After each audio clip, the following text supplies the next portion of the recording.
ለድሬዳዋ አስተዳደር ከንቲባ ከድር ጀዋር የእውቅና ሽልማት ተበረከተ። ሽልማቱ የተበረከተላቸው በ44ኛው አጠቃላይ ሰበካ መንፈሳዊ ጉባኤ ላይ ነው። ለከንቲባ ከድር ጀዋር የኢትዮጵያ ኦርቶዶክስ ተዋሕዶ ቤተክርስቲያን በምስራቅ ኢትዮጵያ ለምታከናውነው ሐዋርያዊ አገልግሎት ያለ አድሎ በፍትሐዊነት መንግስታዊ ኃላፊነታቸውን በመወጣታቸው ሽልማትን አበርክታለች። ሽልማቱን ብፁዕ ወቅዱስ አቡነ ማትያስ ቀዳማዊ ፓትርያርክ ርዕሰ ሊቃነ ጳጳሳት ዘኢትዮጵያ ሊቀ ጳጳስ ዘአክሱም ወጨጌ ዘመንበረ ተክለ ሃይማኖት ለከንቲባው ተወካይ ለአቶ ገበየው ጥላውን የድሬዳዋ ከተማ ከንቲባ ጽሕፈት ቤትና የካቢኔ ጉዳዮች ኃላፊ አስረክበዋል።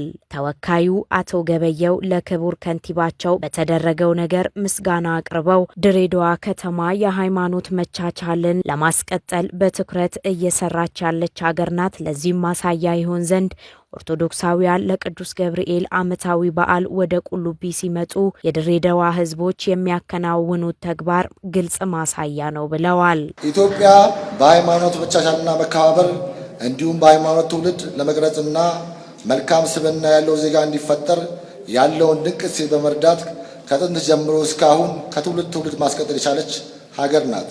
ክቡራንና ክቡራት፣ ሃይማኖት ያለ ልዩነት እምነት በአግባቡ ማክበር እንዲችሉ በማድረግ ክቡር ከንቲባችን ሃይማኖታቸው ሳይገድባቸው ከጸጥታ ኃይላት ጋር በጋራ በመሆን በኢትዮጵያ ኦርቶዶክስ ቤተክርስቲያን ትልቅ በዓል የሆነውን በዓመት 2 ጊዜ በታኅሳስና በሐምሌ የሚከበረውን የቅዱስ ገብርኤል ዓመታዊ ክብረ በዓልን ከመላው ኢትዮጵያ የመጡ አማኞችን በመንገድ ላይ በመቀበል ጀምሮ ድሬዳዋ የሚኖራቸውን ቆይታ ፍጹም ቤተሰባዊ በሆነ ፍቅር እንዲሰማቸውና ቆይታቸው ሁሉ ሰላማዊ እንዲሆን ከጸጥታ አካላት ጋር በቅንጅት በመስራት ትልቅ ውጤት አገኝተንበታል። ህዝበ ሙስሊሙ ታላቁን ቅዱሳን የረመዳን ወር በጾም በሚያሳልፍበት ወቅት ክርስቲያን ወንድሞቹና እህቶቹ አፍጥር በሚያደርግ ለተቸገሩ በመርዳት ያለውን ፍቅር በመግለጽ ሲሆን የክርስቲያኑ ማህበረሰብ ጥምቀት በዓልን በሚያከብርበት ወቅት የታቦት ማደሪያ ማረፊያ ቦታዎችን፣ መንገዶችን በማጽናትና ውሃ፣ የድሬዳዋን ጣፋጭ ምግቦች በማቅረብ ጭምር በአስተዳደራችን ያለውን የብዝሃነት አብሮ የመኖር የፍቅር እሴትን ለዓለም በማንጸባረቅ በዓላቱ አብረውን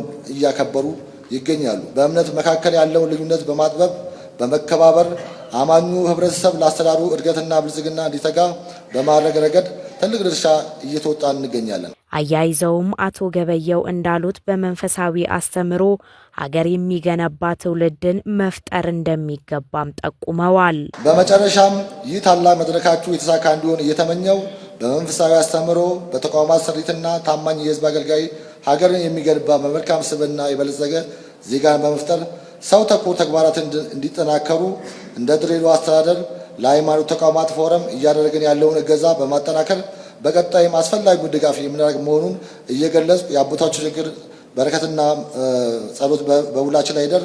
አመሰግናለሁ። በጣም ደስ ብሎኛል። ስላከበራችሁን ፈጣሪ ያክብርልን። አመሰግናለሁ።